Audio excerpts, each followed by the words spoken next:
continue as.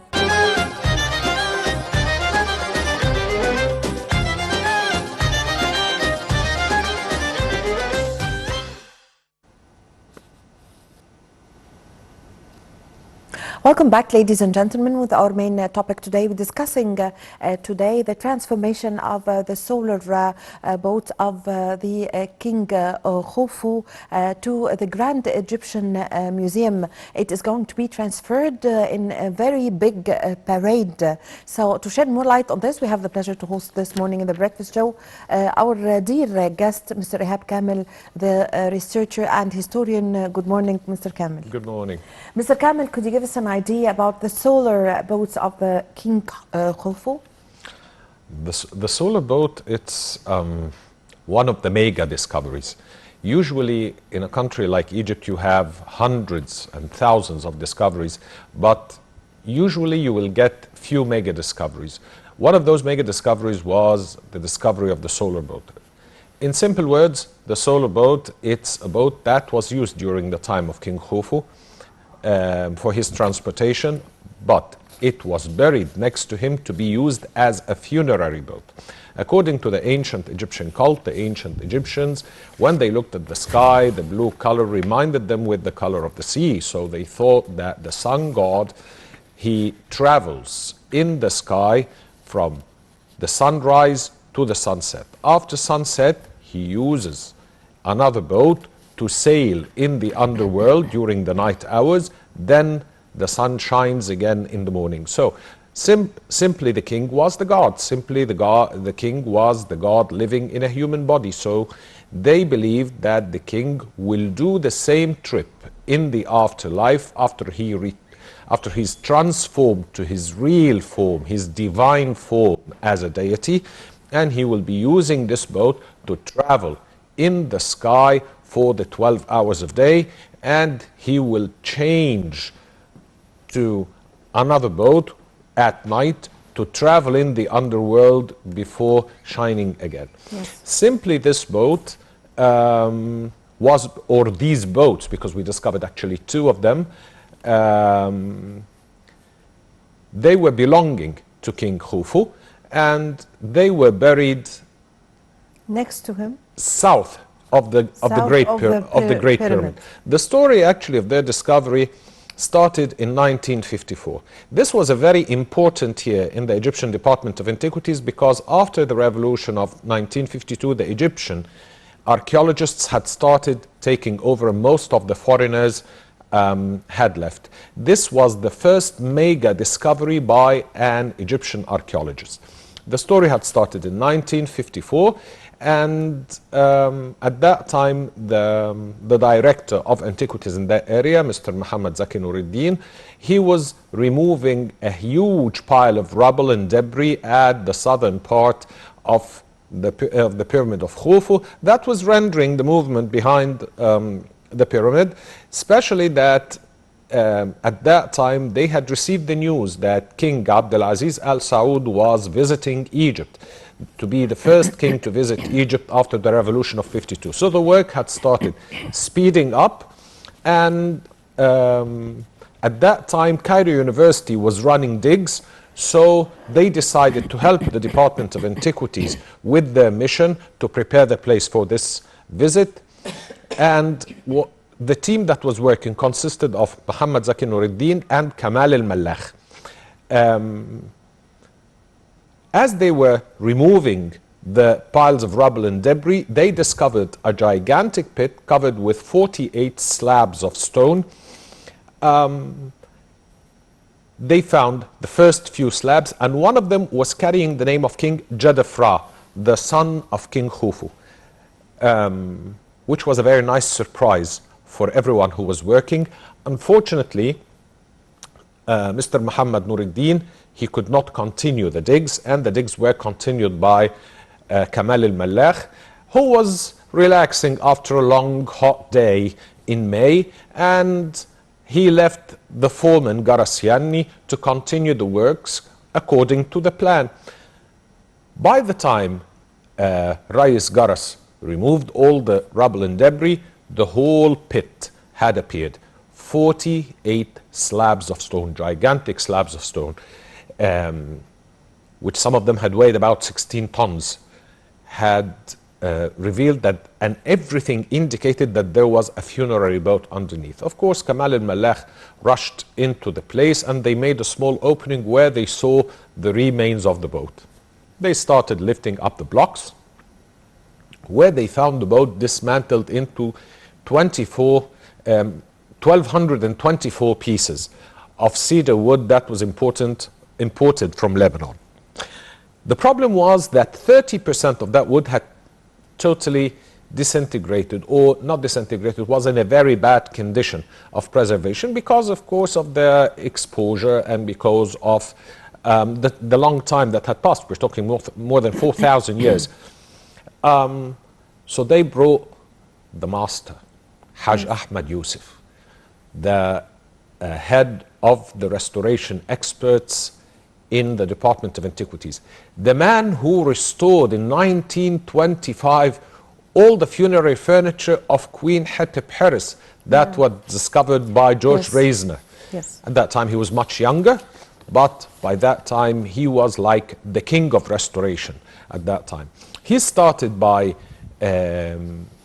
building pieces instead of the disintegrated wooden pieces, and he made a maquette for the boat, which was 1 to 10.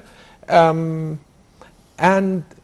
the second problem was that the boats did not have one single nail. They were all tied up with knots, rope knots. So he used the help of the boat builders in Upper Egypt to overcome this problem, and they made him the same kind of knots, and he succeeded after 20 years of hard work in the reconstruction of the boat, which is located now in the museum of the solar boats in the pyramids. Yes, Mr. Kamel, concerning the properties or the features of the solar boat of King Khufu, the information says that it measures 43.6 meters long and 5.9 meters wide, and it's considered one of the first and the oldest ship in the world, and also it's considered a masterpiece of woodcraft. So concerning this properties, yes, please. Yes. So we are going to have a break, and we are going to be back, ladies and gentlemen.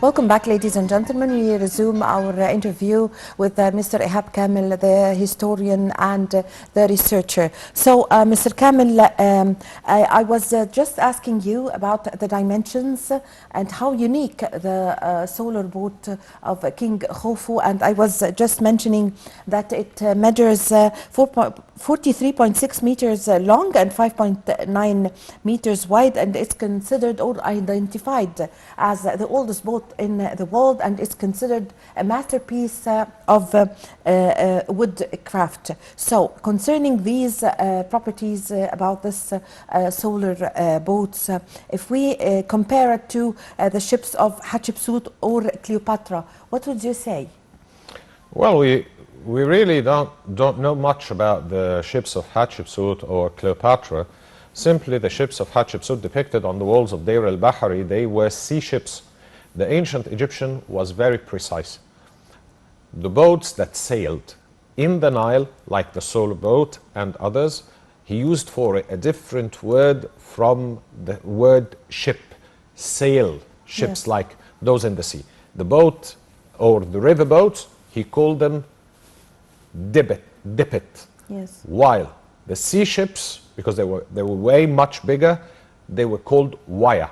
So actually what we have here is a dipit, but a very big dipit, a very big riverboat, which we have never seen anything with such size or such magnitude. What's really worth to be mentioned that we don't have only one solar boat, we have two actually. And they are both of the same dimensions. Even the pits where they are buried, they are of the same dimensions. We had discovered earlier boats that were belonging to the Archaic period, about the Second Dynasty, and they were exhibited in the Egyptian Museum. They were like about 9 or 10 meters length, but it's nothing compared to this. Way smaller. Yes, they're made of cedar wood too, but way smaller. This was the biggest ship that was ever found, or the biggest boat that was ever found, belonging to such an early period, belonging to such early Egyptian period. We're talking about the 4th dynasty, Old Kingdom, Yes. about the 26th century BC. Yes, and actually, Mr. Kamel, it was said that the boats of King Khufu, if you put it in a river or in the sea or in the Nile, it's going to sail. Yes, it would work completely. Yes. Yes. Simply the idea is they don't have any nails, but they have they were tied together with rope knots. The rope knots are made from the halfa plant. Yes. The halfa plant, once it touches the water, it will absorb the water, so it will swell, filling all the gaps. Yes. So the water will be, the boat will be completely sealed. It can work, definitely. And at that time, the boat builders in Upper Egypt, they were building boats exactly the same way, using the ropes, and they are still building it up till now, and it still works. So the theory itself is very much correct. Yes. I have a question here. When they discovered the solar boats, it was all the pieces were separated, and it was wrapped with ropes. So when they discovered it, they collected it once again, and they joined the parts once again. So why did they join the parts once again? Why didn't the discovery team leave it as is? You're talking about... Who decided that they should, did you get me, to reassemble the boat together? Yes. Well, at that time, of course, we're talking about the biggest, or the first mega discovery made by an Egyptian. And at the same time, this discovery was unique. Of course, when you discover something with such importance, you want to put it back together. Yes. You want the people, all the people in the world to see it. Why did they, the ancient Egyptians, left it separated? Not put together. For practical reasons, because this means that they will have to cut a pit in hewn rock that would be maybe they had the idea that, for example, if you are going to store wood for a long time, you should not join it together. Yes, as I said, for practical reasons, and how big the pit is going to be. You need a gigantic pit. This one is already gigantic. So they cannot dig a pit in hewn rock to host a boat that's already reassembled in one piece. But for practical reasons, they had to dismantle it. Of course, in the afterlife, they know that the king, when he's going to change into his absolute form as a god or as deity, with his magical powers, he will be able to assemble it in no time. What does the discovery of these solar boats long ago show of how the ancient Egyptians were convinced that the king is going to have another life, to the extent that he's not only would need his clothes and some food to eat, he's going to need his boat to sail. Did you get me? The answer is very simple. It's faith. Yes. When you're a farmer, you have a very high standard of faith and belief in God and in superpowers, in metaphysical powers, Yes. because your whole life, it's in the hands of natural forces like wind, rain. One year, you They can have a were good sure crop. of this. And they were This sure vote of for this. Once you discover Yes. agriculture, you relax and you start thinking about other things, other Yes. facts behind the creation. So when they looked at the sun, they found, and they looked at the universe in general, they found that nothing ends. Everything is repetitive. Sunrise, sunset, then sunrise, and then sunset.